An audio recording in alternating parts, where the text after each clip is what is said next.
Hey guys, if you enjoy this kind of long video, please subscribe now. It really helps me upload new videos every day. Before we dive into the deep freeze of the 14th century, I want you to take a second to just settle in. Dim the lights if you haven't already. Maybe fix yourself a tea, or just pull the blankets up a bit higher. Tonight, we're going to wander through some of the coldest, darkest, and most remarkably damp winters in human history. We're going to talk about how the average medieval peasant managed to survive, or quite frequently didn't, when the sun decided to clock out at 3 p.m. and the ground turned into a literal brick of ice. It's a bit bleak, sure, but there's something oddly cozy about hearing how miserable they were while you're tucked in and warm. So let's just drift back to a time when winter is coming wasn't a catchphrase, but a very real threat of becoming a human popsicle. Now, imagine you're a peasant named Piers. It's late November, and the sky is the color of a wet slate roof. You've just realized that your entire survival for the next 5 months depends on a pile of grain and a very confused-looking pig. In the medieval mind, winter wasn't just a season. It was a sort of cosmic punishment for existing, and the preparation for it was less autumn aesthetic and more frantic hoarding. Because you see, once that first frost hit, your life became a very slow-motion battle against the elements. Everything was damp. Always. If you think your basement is drafty, imagine living in a house made of literal sticks and mud, or wattle and daub if we're being fancy, where the only thing keeping the wind out is a prayer and maybe some extra straw shoved into a crack. The architecture of despair. Let's look at the peasant's home, or what I like to call the single-room, multi-species studio. These houses were designed with the thermal efficiency of a cardboard box. There were no chimneys yet, at least not for the likes of Piers. Instead, you had a hearth in the middle of the room. The smoke just sort of lingered. It drifted up toward the thatched roof, coating everything in a fine layer of soot, and presumably giving everyone a very distinctive smoky aroma. It was like living inside a brisket. But you didn't mind the smoke, because smoke meant heat, and heat was the only thing standing between you and a very permanent nap in the snow. Of course, the best way to stay warm wasn't just the fire, it was the roommates. And by roommates, I mean the cows, because why wouldn't you want a several hundred-pound ox sleeping 3 feet from your bed? It was the medieval version of a space heater, only it made noise and occasionally stepped on your feet. The animal heat kept the house just a few degrees above freezing, which in the grand scheme of things was a luxury. It's a bit ironic, really. You'd spend all day working for the local lord who lived in a drafty stone castle that was arguably colder than your mud hut, while you were huddled up with a goat enjoying the peak of 13th century climate control. The winter diet, a study in beige. Let's float over to the pantry, or more accurately, the corner where the sacks are kept. If you're a medieval peasant in January, your diet is a culinary journey through the colors brown, light brown, and is this mold or seasoning? The staple was pottage. It's basically a thick, never-ending stew that lived in a pot over the fire. You just kept adding things to it. A stray turnip, in it goes. Some dried peas, sure. A bit of salt pork if you were feeling particularly wealthy. Why not? It was a sourdough starter, but for soup. The problem, of course, was the lack of vitamins. By February, everyone was a little bit scurvyish and very bored of grain. The ale helped, though. Medieval ale wasn't the craft IPA you find today. It was thick, nutritious, and slightly fermented liquid bread. It was safer than the water, which was basically a cocktail of bacteria, and it provided the calories needed to keep your internal furnace running. So everyone was just a tiny bit buzzed for the duration of the winter, which, honestly, is probably the only way they got through it without losing their minds. The social life of a snowbank. You might think winter was a lonely time, but it was actually the peak of peasant socializing. There was no farming to do, the ground was too hard to plow, and the crops were either dead or dormant, so you sat. You sat in the dark, in the smoke, with your family and your cow, and you told stories. This is where all those terrifying folk tales come from. When you're trapped in a hut for 16 hours of darkness, you don't tell stories about sunshine and daisies. You tell stories about the things that live in the woods and eat children who wander off. It was the original true crime podcast, just narrated by your Uncle Gunter who hadn't washed his tunic since Michaelmas. There was a certain rhythm to it. The church calendar provided the structure. Advent was a time of fasting, which was convenient because food was running low anyway. Then came the 12 days of Christmas, which was the one time of year you might actually eat something that wasn't pottage. The local lord was often expected to throw a feast for his tenants. It was a nice gesture, though usually it was just a way to make sure the labor force didn't starve to death before the spring planting.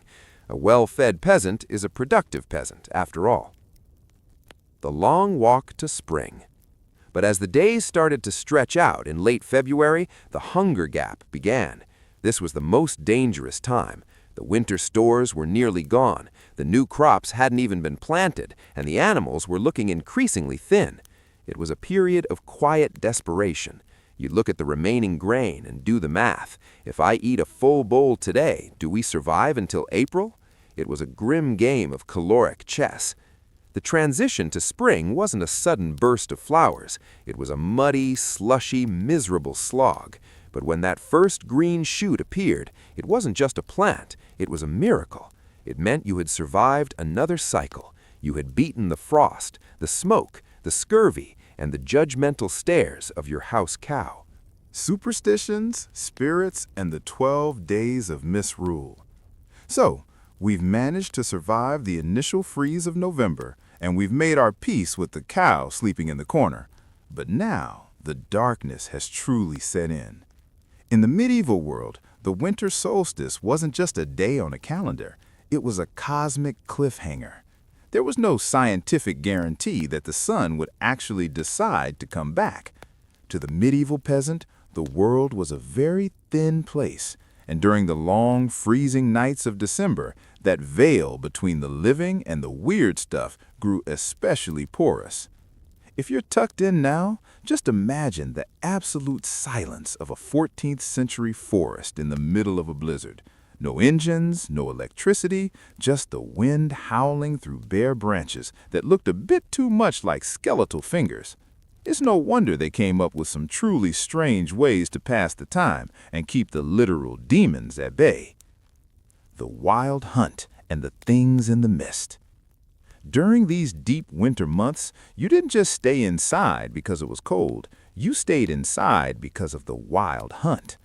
There was this lingering belief, a sort of hangover from older pagan times, that on the stormiest nights, a spectral procession of ghost hunters and black hounds would fly across the sky. If you were caught outside, you might be swept up into their ranks, or worse, just dropped from a great height into a snowbank. So, what did you do? You stayed by the hearth. You put a piece of iron near the door. You whispered prayers that were half Christian and half just in case the old gods are listening. There was a heavy emphasis on protection. Every creak of the roof wasn't just the timbers settling from the frost. To a peasant ear, it might be a household spirit demanding a bowl of porridge. You didn't want to offend the spirits of your house when you were all trapped in the same 50 square feet. That would be awkward. The Lord of Misrule, turning the world upside down.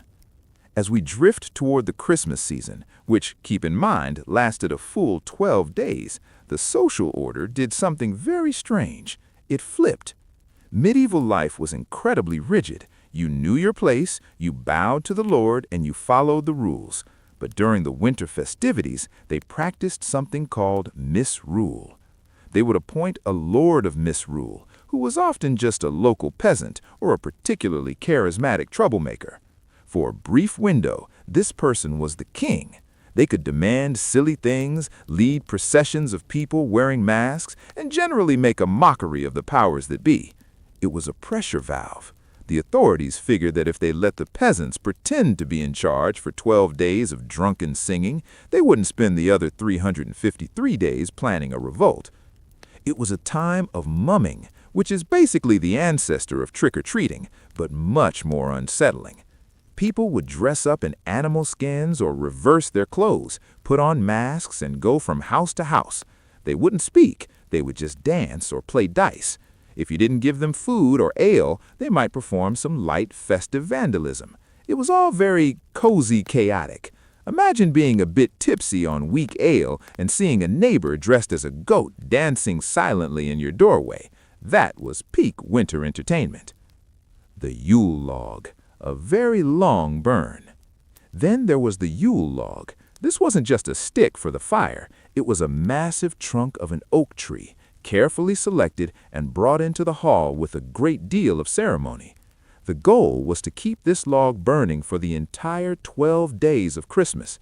If it went out, it was considered an omen of spectacularly bad luck, like your crops will fail and your well will dry up kind of bad luck.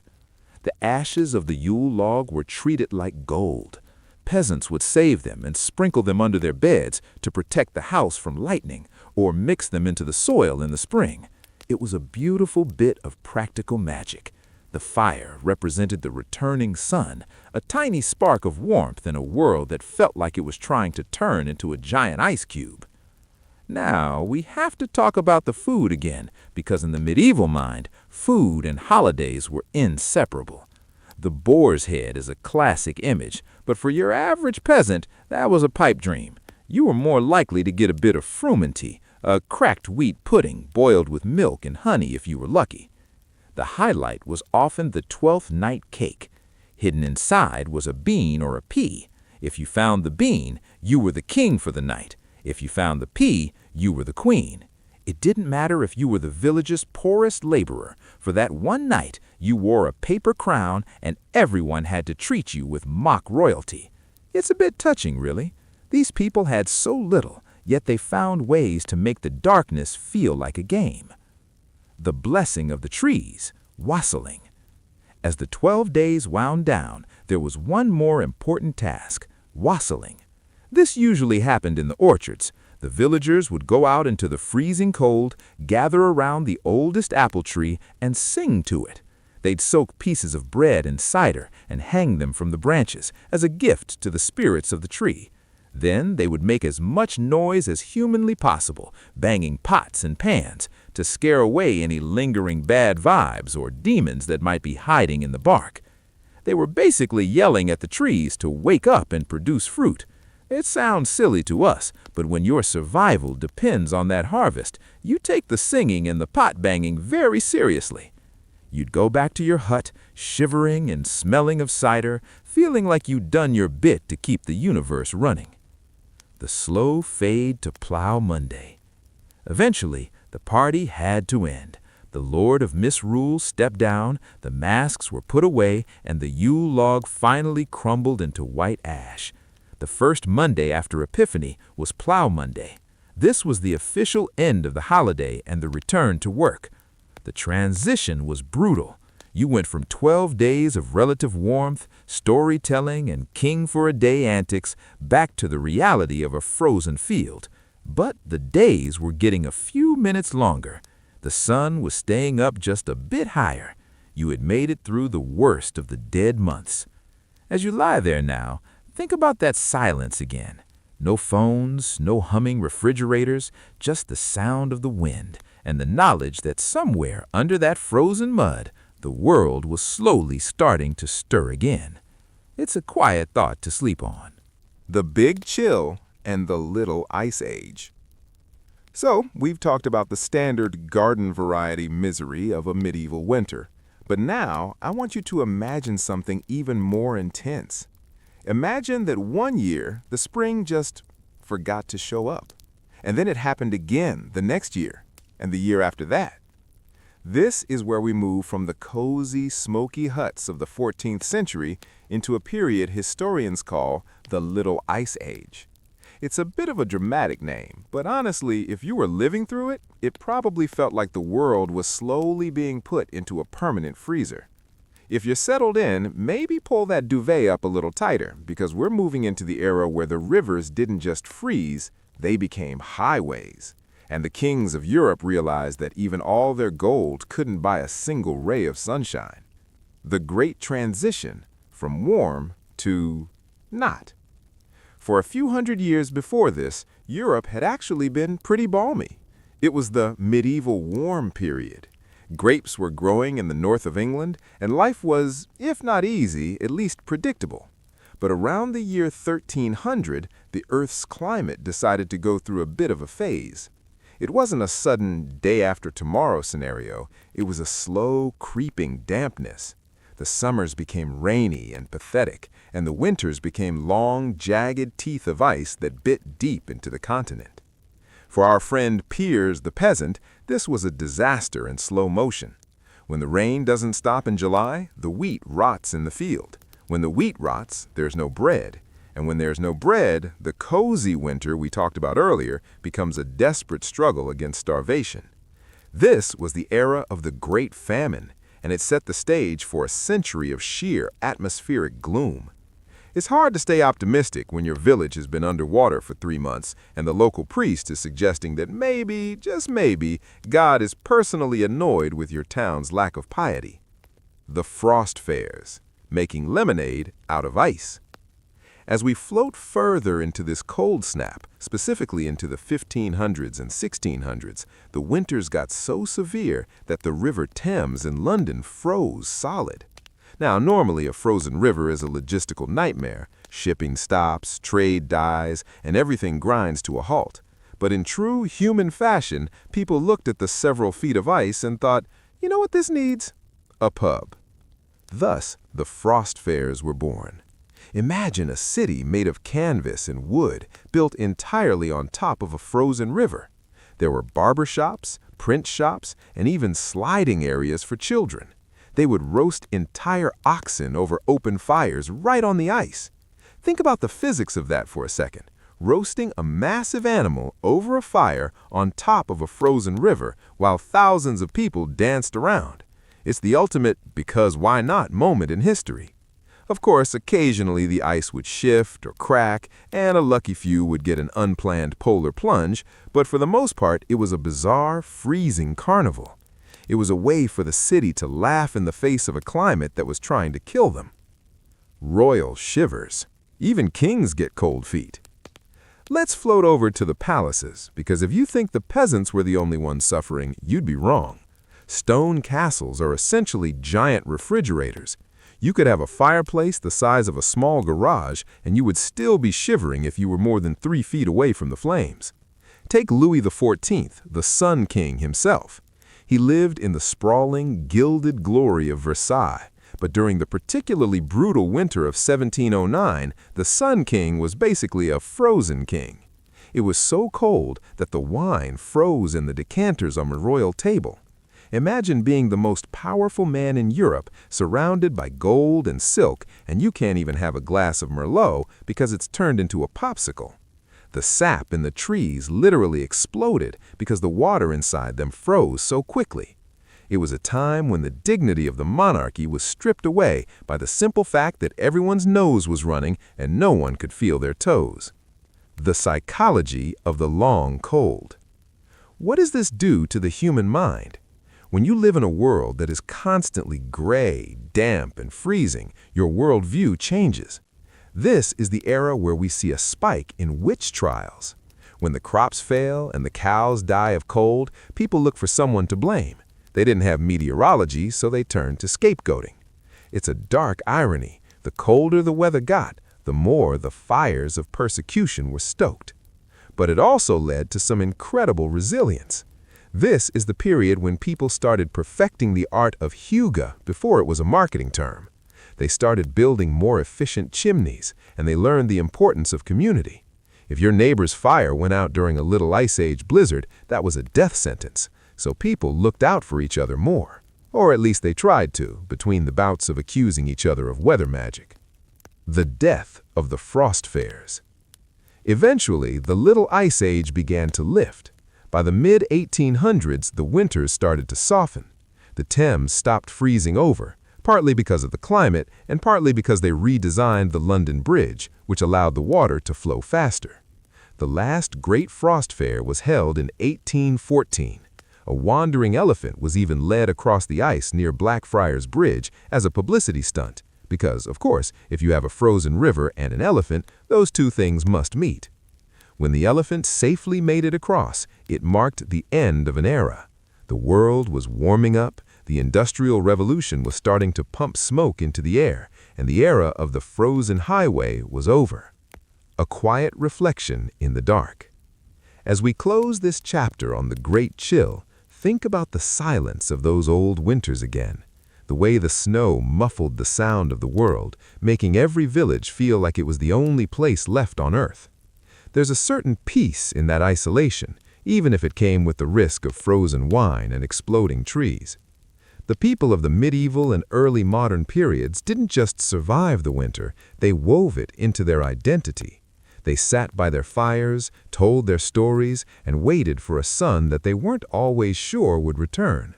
And yet, every year, the mud thawed, the birds returned, and the cycle began again.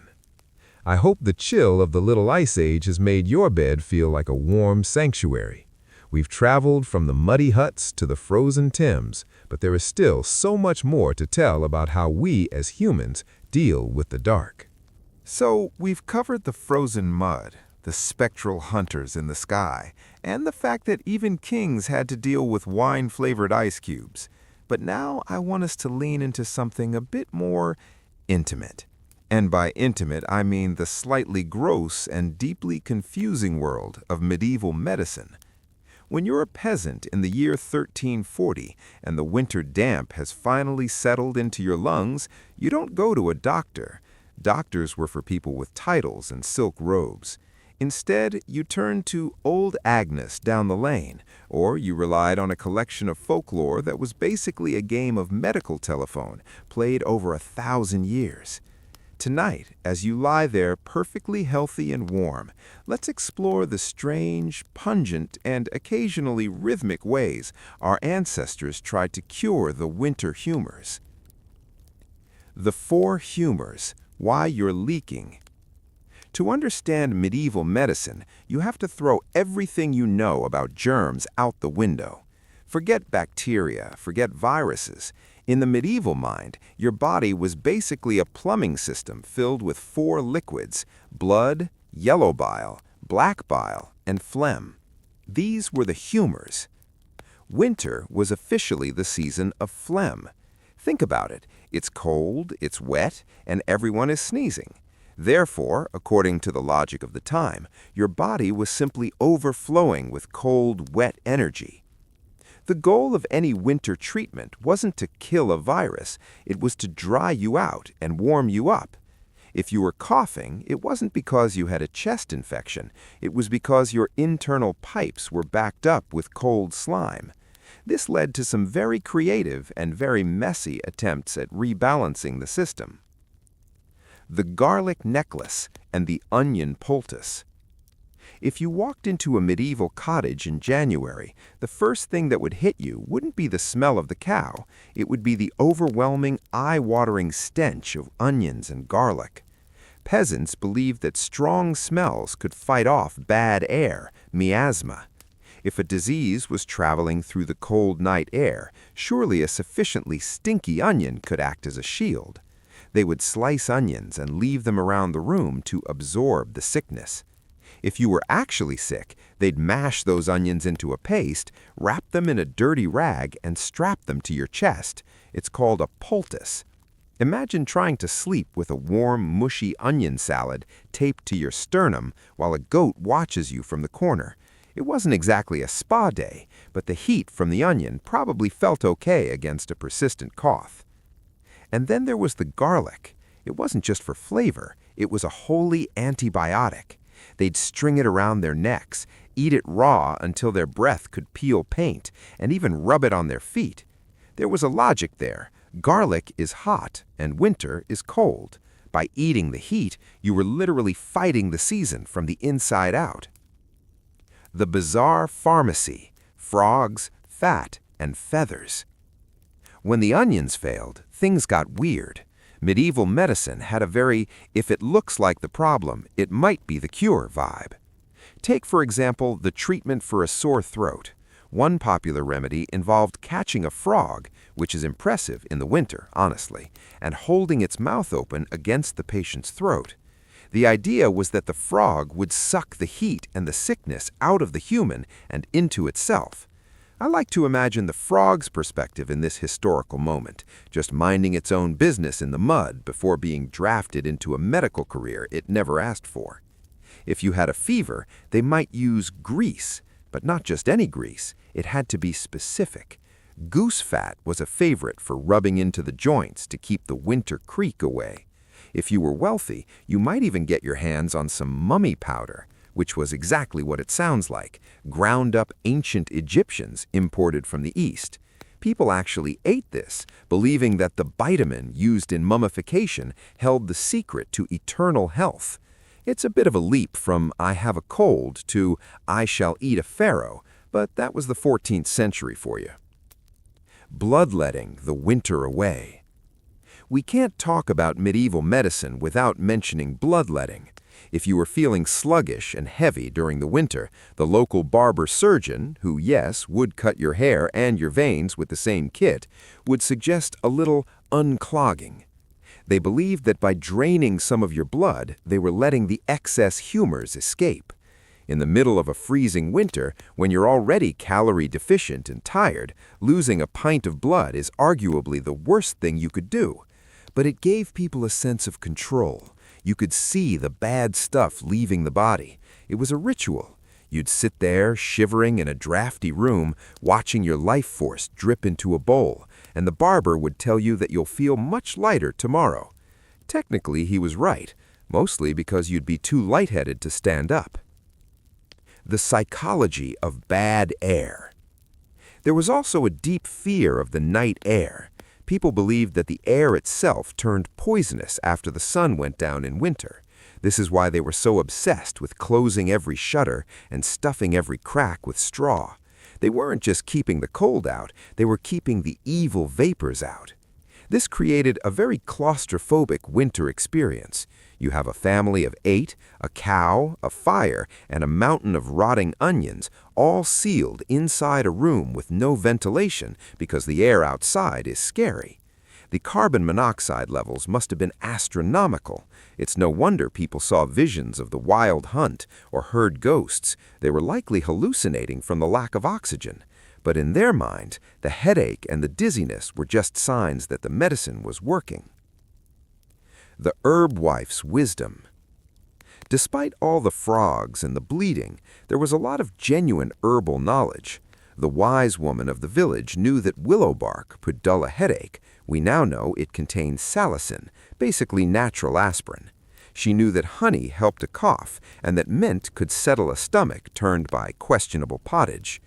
These women were the backbone of winter survival. They'd spend the summer drying herbs and the winter brewing teas that probably did more for the peasants than any royal physician ever could. There was a quiet, rhythmic beauty to it. The grinding of the mortar and pestle, the steam rising from a clay mug, the careful application of a lavender salve to a child's chapped hands. It was a form of care that felt like a hug in a world that was otherwise very cold and very sharp. Fading into the warmth. As the winter progressed, these rituals of health became the cadence of life. You ate your garlic, you rubbed your goose fat, and you prayed that the phlegm stayed at bay until the first primrose appeared. When you think about it, we haven't changed that much. We still buy our vitamin C, we still make chicken soup, and we still huddle inside when the wind howls, feeling like the world outside is a bit too much to handle. We've just replaced the dried frogs with ibuprofen and the onion poultice with a heated blanket. As you drift off, just be glad you don't have to hold a frog to your neck tonight. The air is clear, your pipes are fine, and the humors are perfectly balanced. Shadows in the snow. Crime, punishment, and cabin fever. So we've made it through the sickness, the onions, and the spectral hunters. But there is another side to the medieval winter that isn't just about survival or superstition. It's about what happens when you take a village full of people, deprive them of sunlight for 4 months, feed them fermented ale, and lock them in small, smoky rooms together. Naturally, things get a little tense.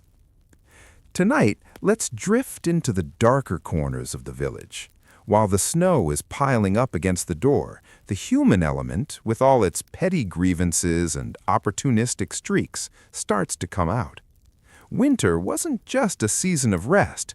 For the local magistrate, it was often a season of very strange paperwork. The psychology of the long dark. Medieval people didn't have a name for seasonal affective disorder, but they certainly felt it. By mid-January, everyone was a little bit on edge. Imagine being peers again. You've been staring at the same 3 walls and the same cow for 8 weeks. Your brother-in-law, Watt, has a whistle in his nose when he sleeps that makes you want to throw a turnip at him. The ale is running thin and the floor is damp. This is the breeding ground for cabin fever. In the medieval legal records, we see a spike in petty trespass and verbal altercations during the winter months.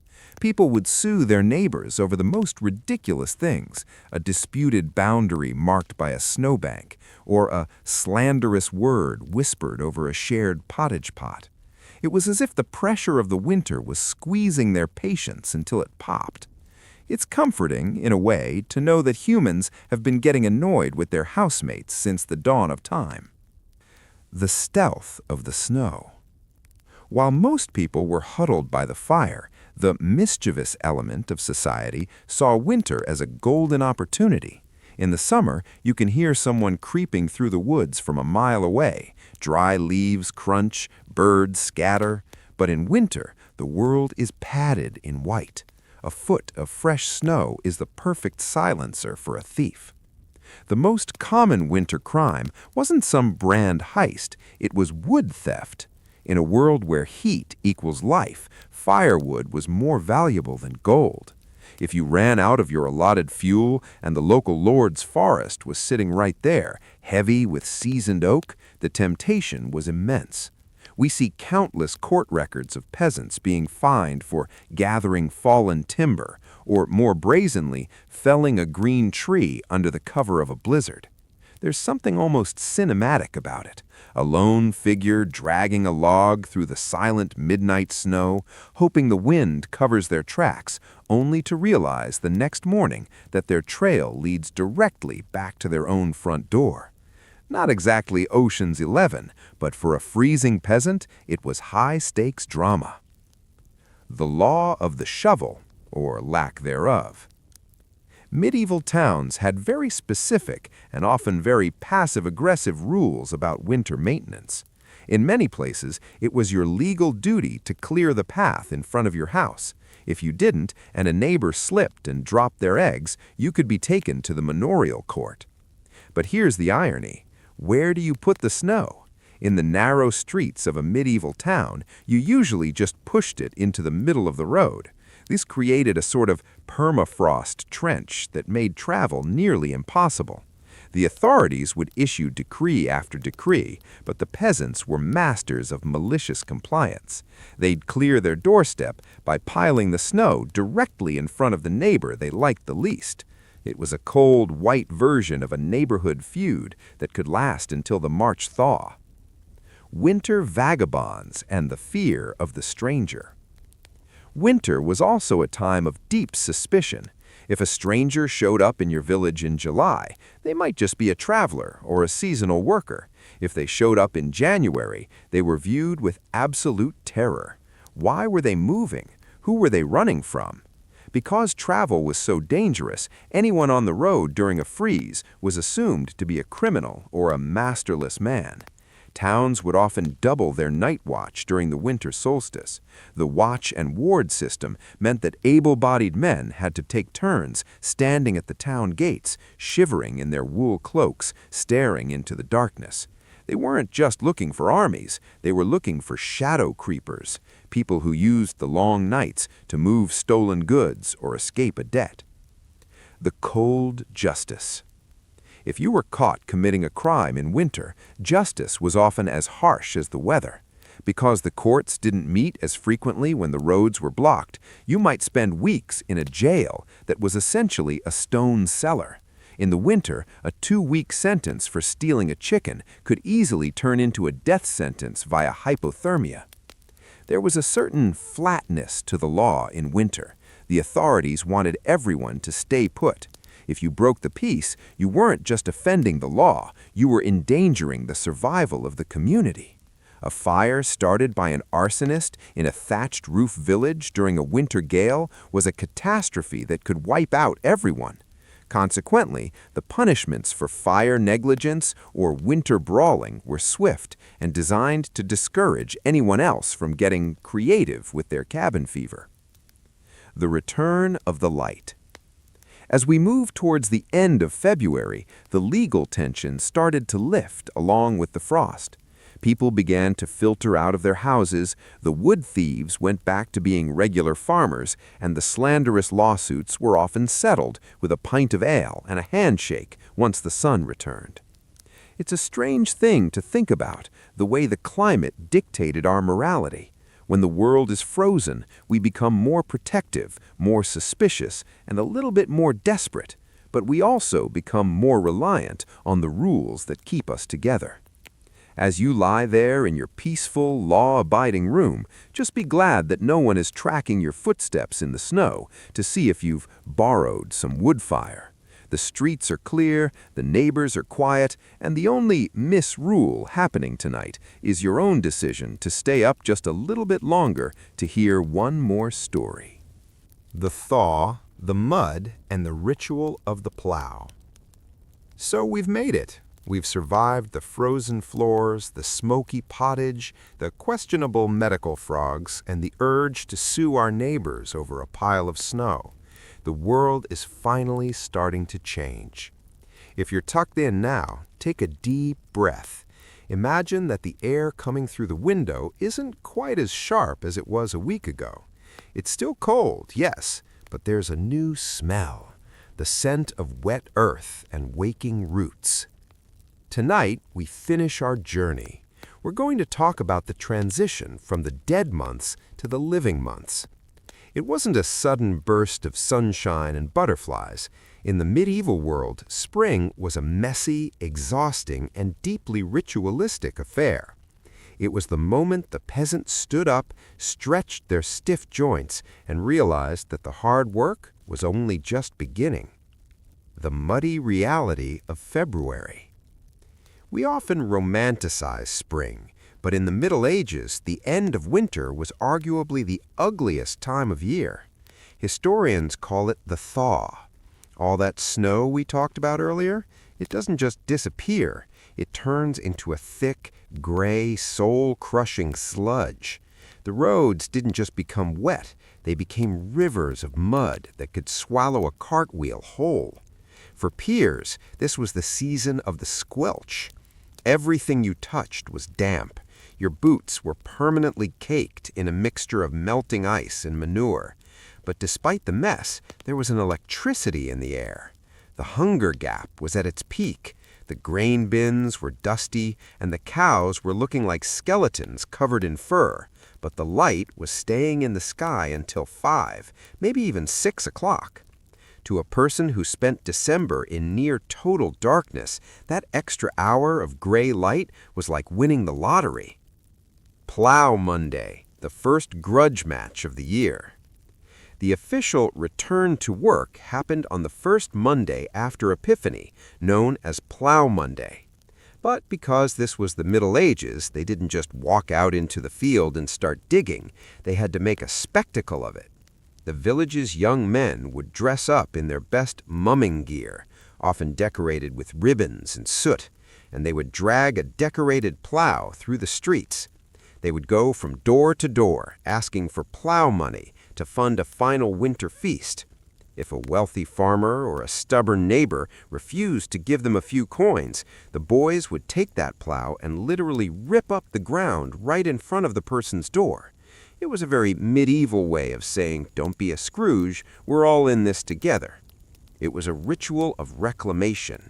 By dragging the plow through the village, they were reminding the earth that its vacation was over. They were reclaiming the land from the frost. It was loud, it was rowdy, and it was the first sign that the social silence of winter was finally broken. The blessing of the fields, rogation, and ritual. Once the party was over, the serious business of rogation began.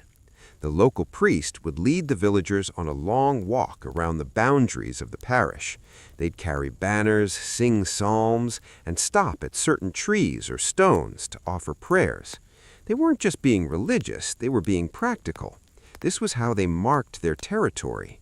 In a world without GPS or fences, you had to physically walk the boundary every year to make sure no one had moved a stone or claimed a bit of your meadow during the winter. They'd even beat the bounds, which sometimes involved taking a young boy and bumping his head against a boundary stone so he'd remember exactly where it was for the next 50 years.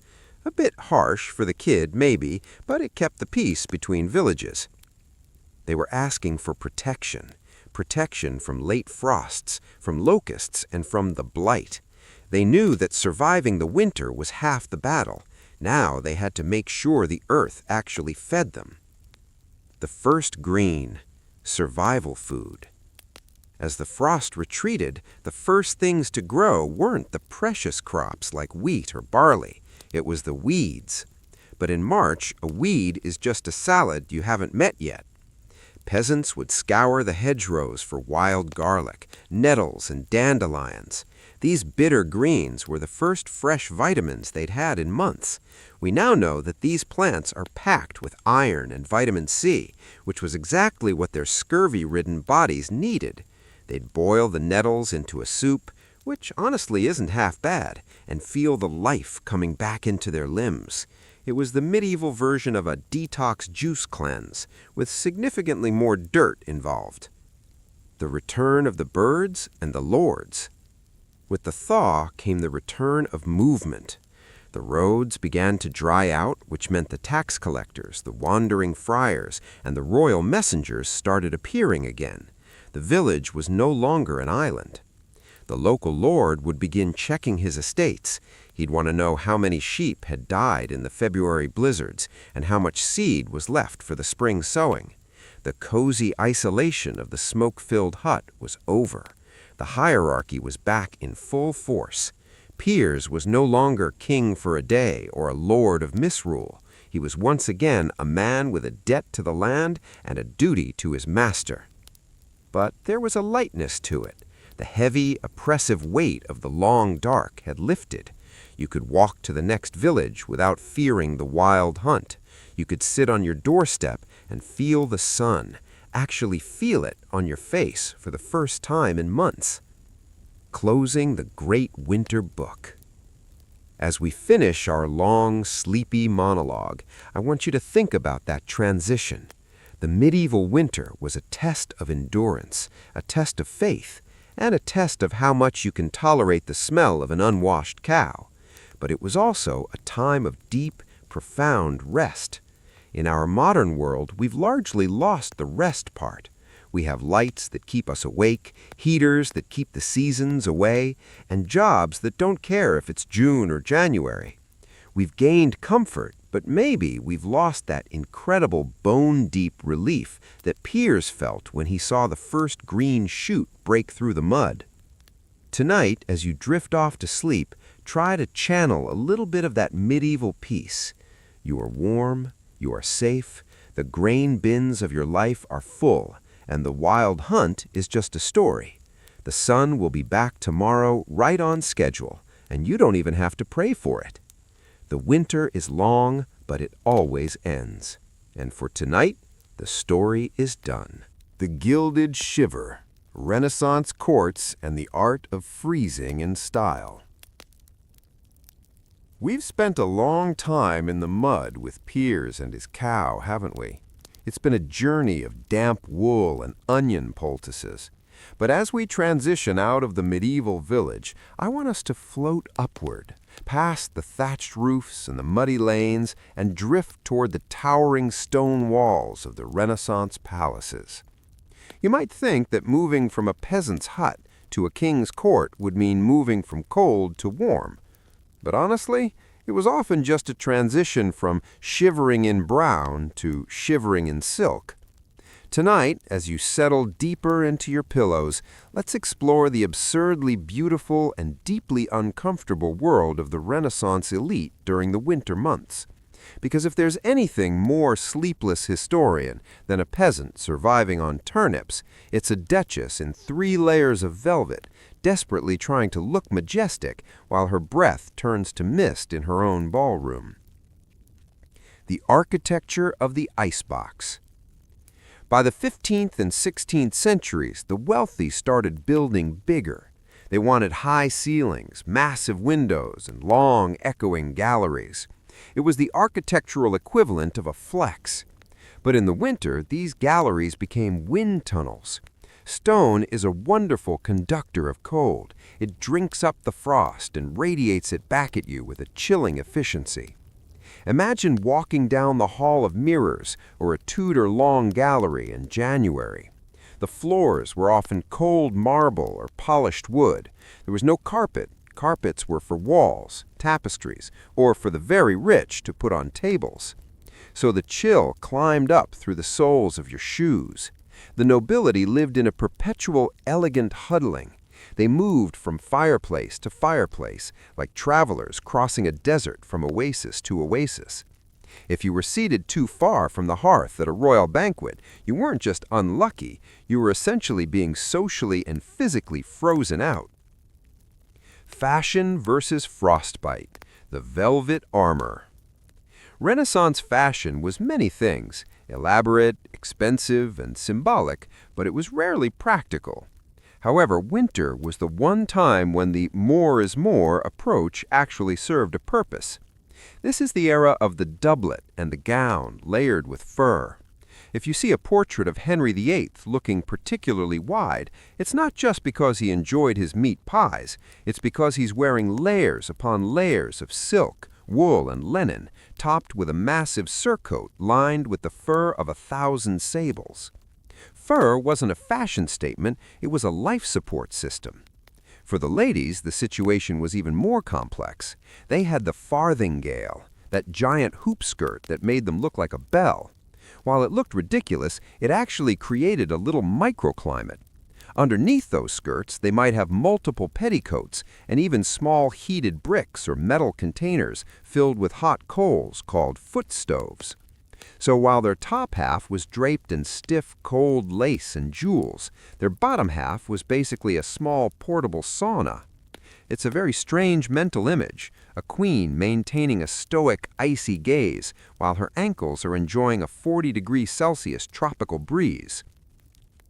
The winter mask, dancing in the dark.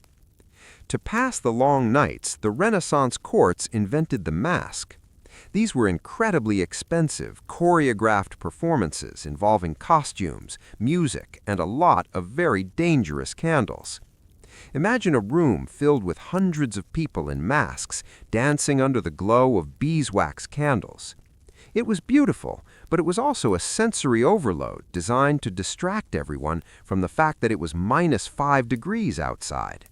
The smoke from the candles and the torches would mix with the heavy perfumes, ambergris, musk, and rosewater, creating a thick, heady atmosphere.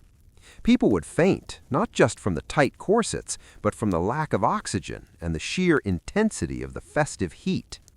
The ironic part, as soon as the dance ended and you stepped away from the crowd, the cold would hit you like a physical blow. You'd go from a sweaty, crowded ballroom to a bedroom where the water in your wash basin had literally turned to ice. It was a life of extremes, stifling heat followed by bone-cracking cold. The science of winter melancholy. Renaissance scholars were obsessed with the idea of melancholy. They believed that the cold, dry air of winter sat heavy on the black bile in the body. If you felt sad or sluggish in December, it wasn't just the weather. It was your astral alignment being bothered by the frost. The cure was music and curious things. This is why we see the rise of the cabinet of curiosities.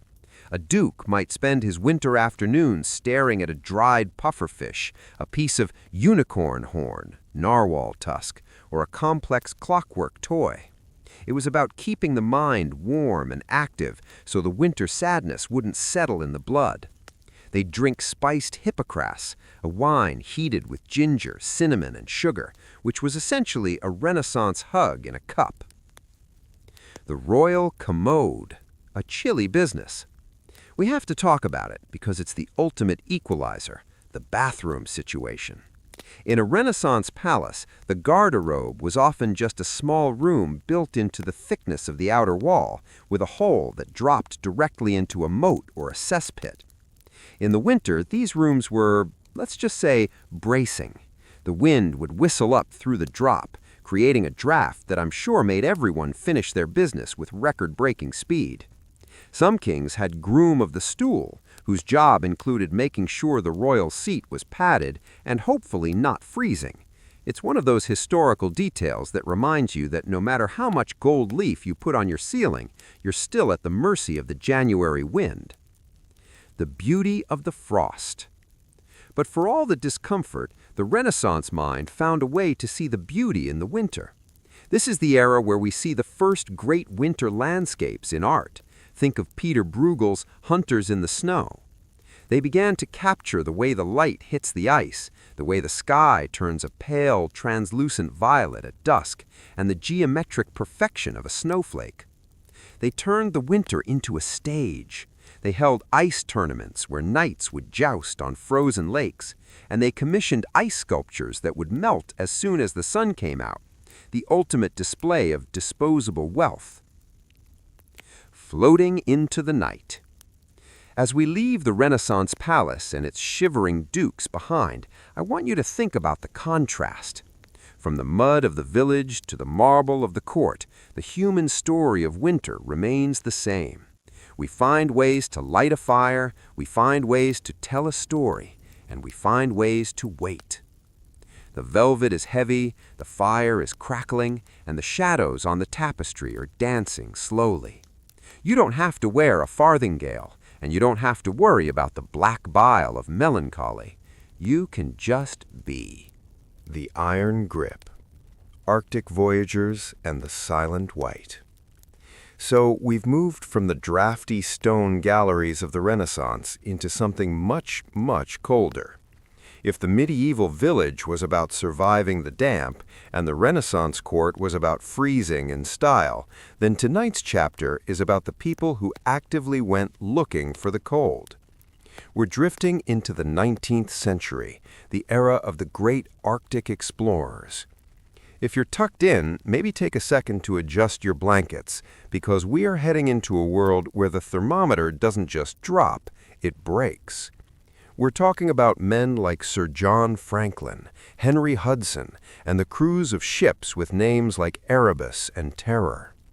These men sailed wooden ships into a landscape that was never meant for humans, and the way they tried to maintain a civilized winter in the middle of a frozen ocean is both fascinating and, in a very quiet way, completely haunting. The wooden world in the ice. Imagine you're a sailor in the 1840s.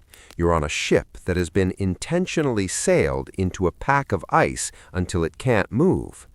This was the strategy. You let the sea freeze around you, turning your ship into a stationary winter headquarters. You'd take down the sails, cover the deck with a heavy canvas roof, and pile snow up against the sides of the hull to act as insulation.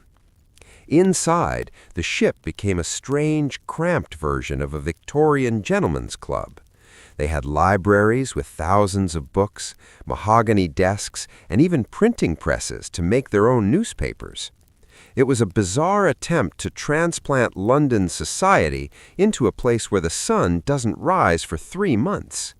They were surrounded by thousands of miles of crushing, groaning ice, yet they would sit down for dinner in clean white shirts and discuss the latest poetry. It was a form of psychological armor. If they kept acting like they were in England, maybe the Arctic wouldn't realize they were there. The sounds of the deep freeze. When you're stuck in the ice, the silence is never actually silent. The crew would lie in their hammocks at night and listen to the ice music. As the tides shifted, the massive sheets of ice would grind against each other, creating sounds like thunder or high-pitched screams, or the sound of 1,000 glass windows breaking at once. The ship's timbers would creak and groan under the pressure. Sometimes the ice would squeeze the hull so hard that the beams would literally bow inward. Imagine trying to sleep while your house sounds like it's being slowly chewed by a giant. But eventually, you'd get used to it. The sailors described a state of Arctic lethargy, a slow, rhythmic existence where the only thing that mattered was the temperature of your tea and the number of layers you were wearing. The battle against the scurvy ghost. Just like our friend Piers the peasant, the Arctic explorers were terrified of scurvy, but they had science on their side, or so they thought. They carried thousands of tin cans of preserved meat and vegetables. This was high-tech stuff for the 1840s, but the science was flawed. Sometimes the lead solder on the cans would leak into the food, slowly poisoning the men. And the lemon juice? They kept it in big casks, but the way they processed it often destroyed the vitamin C. So, despite all their technology, these men would find their gums softening and their old wounds reopening.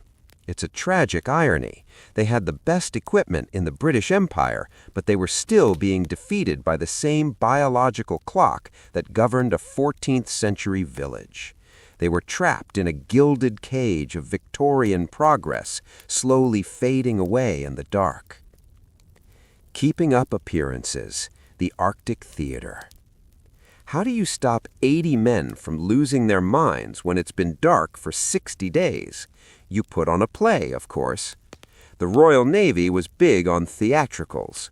They would build a stage on the icy deck, use ship's lanterns for footlights, and the sailors would dress up as women using old curtains and mops for hair. They'd perform Shakespeare or silly comedies while the temperature outside was negative 40 degrees centigrade. It sounds absurd, and it was, but it was also necessary. It gave them something to talk about other than the fact that the coal was running low or that the ice hadn't moved an inch in weeks. It was a defiant act of human creativity against a landscape that was profoundly indifferent to their existence. The ghostly walks. For exercise, the men would go on pigeon walks. They would clear a track on the ice around the ship and walk in circles for hours. You couldn't wander too far, not just because of the polar bears, but because of the whiteout. In the Arctic, the horizon can disappear. The sky and the ice become the same shade of flat, milky white. If you stepped 50 yards from the ship during a flurry, you could lose your sense of direction instantly. You'd be walking in what you thought was a straight line, but you'd actually be walking in a slow circle into the void. Sailors spoke of Arctic hallucinations, seeing phantom cities or mountain ranges in the distance that were actually just mirages caused by light refracting through ice crystals. It was a world of ghosts, even before the men became ghosts themselves. The final thaw, or lack thereof. The tragedy of the Franklin expedition, and many others, was that sometimes the thaw just didn't happen. They would wait for August, the month when the ice was supposed to break up and let them sail home, only to see the horizon stay white. When a second winter began without the ship moving, the mood changed. The books were read, the plays were over, and the coal was almost gone. This is when the Victorian dignity began to crack. They would abandon the ship and try to walk hundreds of miles across the ice, pulling heavy lifeboats behind them, filled with useless luxuries like silver spoons and tea sets. They clung to their civilization until the very end, even when it was the very thing weighing them down. The quiet peace of the polar night. As we look back at these voyages, there's a strange, haunting beauty to them. There is something deeply human about the image of a small wooden ship, glowing with candlelight, sitting in the middle of a vast, frozen ocean. It's the ultimate campfire story. They were seekers of the unknown, and even though many didn't return, the stories they left behind, the The journals found in stone cairns, the frozen ships discovered decades later, remind us of the incredible lengths we go to just to see what's over the horizon. As you lie in your warm room, think of the Erebus and the Terror. They are silent now, sitting at the bottom of the icy sea, but their story is a warm one, because it's a story of courage and companionship in the face of the ultimate cold. The Great White Hurricane, Pioneers, and the High Pass. We've sailed the frozen seas and survived the lead-soldered cans of the Royal Navy. Now, I want us to drift across the Atlantic and move inland, away from the coast, past the growing cities, and straight into the heart of the American West. We're moving into the mid-1800s, the era of the covered wagon and the manifest destiny. But as any historian will tell you, destiny has a way of getting stuck in a snowbank. If you're nestled deep in your blankets, take a moment to appreciate the stillness of your room. Tonight, we're going to talk about the pioneers who were caught in the Great White Hurricane. We're going to talk about the silence of the Sierra Nevada mountains and the sheer, breathtaking scale of a wilderness that didn't care about your dreams of a California gold mine. It's a story of heavy wagons, exhausted oxen, and the realization that the mountain pass doesn't always stay open just because you're in a hurry. The Oregon Trail, a race against the calendar. For the pioneers, winter wasn't just a season, it was a deadline. If you left Missouri too early, there wouldn't be enough grass for your cattle to eat. If you left too late, you'd be caught in the mountains when the first snow hit. The entire 2,000-mile journey was a calculated gamble against the sun. Imagine being a mother in a wagon train. You've been walking for 5 months. Your shoes are held together with buffalo hide, and your children are tired of eating hardtack, which is basically a salted brick masquerading as bread. You look at the horizon and see the mountains, beautiful, jagged, and tipped with white. To anyone else, they're a landscape, but to you, they're a ticking clock. If you don't cross those peaks before the first flurry, your journey changes from a move to a struggle for survival. The Donner Shadow, a lesson in timing. We have to talk about the most famous winter disaster of the West, though we'll keep it quiet and calm as befits our bedtime vibe. The Donner Party. Their story is often told as a horror movie, but in reality, it was a tragedy of small, cascading mistakes. A wrong turn here, a 5-day delay there, and a decision to take a shortcut that turned out to be longer and much, much harder. When they finally reached the Sierra Nevada, they were just days, literally days, behind the schedule they needed. Then the sky turned that heavy, bruised purple that signals a massive storm. In a single night, 5 feet of snow fell. The wagons couldn't move. The oxen disappeared under drifts. Suddenly, the shortcut was a trap. But even in the middle of that crisis, there was a strange, desperate order. They built cabins. They used the wagon covers for roofs. They sat in the dark, much like our medieval friend Piers, and they waited. They told stories. They tried to keep the children's spirits up with the last of the sugar. It's a reminder that even in the most extreme circumstances, the first thing humans do is try to build a home, even if that home is made of frozen pine branches and hope. The cowboys' winter, the big die-up. Let's float down from the mountain passes and out onto the Great Plains. After the pioneers came the cattlemen. In the 1880s, the open range was the king of the West. Millions of cattle roamed free across the grasslands. But the winter of 1886-1887, known as the Great Die-Up, changed everything. Imagine a blizzard that lasts for weeks, with temperatures dropping so low that the mercury in the thermometers literally froze solid. The cattle, driven by instinct, would walk with the wind until they hit a fence. Because they couldn't turn back, they would just stand there, thousands of them, slowly being buried by the drifting snow. The cowboys, huddled in their line shacks, could do nothing. These shacks were tiny wooden huts, often half buried in the ground for insulation. You'd have 2 men, a deck of cards, a sack of beans, and a small cast-iron stove. They'd listen to the wind howl across the flat prairie, a sound that has been described as a low, constant scream. It was a lonely, monochromatic existence. They'd spend months seeing nothing but each other's faces and the white abyss outside.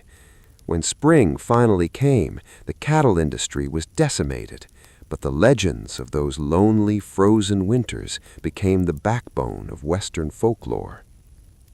The sod house, living in the earth. For the settlers on the plains, who didn't have the luxury of a forest for timber, they built houses of sod, literal bricks of earth and grass. These soddies were remarkably warm. Being inside one during a blizzard was like being inside a very cozy, very quiet hill. The walls were 2 feet thick. The snow would pile up over the roof, providing even more insulation. Inside, the family would huddle around a stove fueled by buffalo chips, dried mercury, again a recurring theme in our history of winter fuel. It wasn't glamorous, and sometimes a stray blade of grass would grow out of your ceiling, but it was safe. There's something peaceful about the idea of a family tucked into the earth itself, while the wind tries in vain to blow their house away. The Great White Hurricane of 1888. While the West was struggling, the East Coast wasn't spared. In March 1888, a storm hit that people still talk about today. It wasn't just snow, it was a hurricane of white. In New York City, drifts reached the second-story windows. The brand-new telegraph wire snapped like threads, cutting off communication. But here's the beautiful part. The city went silent. For a few days, the horses, the carriages, and the shouting crowds were gone. People stayed home. They shoveled paths to their neighbors' houses. They shared what they had. It was a rare moment where the industrial world was forced to stop and acknowledge that nature still held the remote control. It was the last great medieval moment for the modern city, a time when the only thing that mattered was the fire in the hearth and the person next to you. The spring of the Iron Horse. Eventually, the Transcontinental Railroad changed the winter forever. The Iron Horse could push through drifts that would have killed a wagon team. They built massive snow sheds, miles of wooden tunnels over the tracks in the mountains, so the trains could keep moving even in a blizzard. The isolation of the frontier began to melt away. You could be in a heated Pullman car, sipping coffee, while looking out the window at the very mountain passes where only 20 years earlier people were struggling for their lives. The winter was being tamed, or at least we were getting better at ignoring it. A drift into sleep. As we leave the pioneers and the cowboys behind, think about the vastness of that landscape, the way the moonlight looks on 1,000 miles of untouched snow. It's a quiet, cold beauty that commands respect. The pioneers knew that winter was a formidable opponent, but they also knew it was a time for reflection. You can't fight a blizzard, you can only outlast it. And there is a certain strength in that, in the ability to sit still, to keep the fire going, and to wait for the meadowlarks to return.